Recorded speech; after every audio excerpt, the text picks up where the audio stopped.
മർക്കോസ് എഴുതിയ സുവിശേഷം 6-ാം അധ്യായം 52-ാം വാക്യം. അവർ ആശ്ചര്യഭരിതരായി, കാരണം അപ്പത്തെക്കുറിച്ച് അവർ ഗ്രഹിച്ചിരുന്നില്ല, അവരുടെ ഹൃദയം മന്ദീഭവിച്ചിരുന്നു. യേശുവിന് പലപ്പോഴും ശിഷ്യന്മാർക്ക് തിരിച്ചറിയാൻ കഴിഞ്ഞില്ല. എന്നാൽ 3 ശിഷ്യന്മാർക്ക് യേശുവിൻ്റെ രൂപാന്തരീകരണത്തിന് ശേഷം മനസ്സിലായി, തങ്ങളോടൊപ്പം നടക്കുന്നവൻ സാധാരണക്കാരനല്ല എന്ന തിരിച്ചറിവുണ്ടായത്.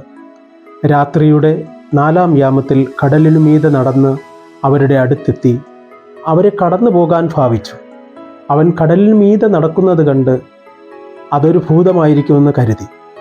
യോഹന്നാൻ 6:41 ഇപ്രകാരം പറയുന്നു: സ്വർഗത്തിൽ നിന്ന് ഇറങ്ങി വന്ന അപ്പം ഞാനാണ് എന്ന് പറഞ്ഞപ്പോൾ യഹൂദർ പിറുപിറുത്തു, കാരണം അപ്പത്തെക്കുറിച്ച് അവർ ഗ്രഹിച്ചിരുന്നില്ല.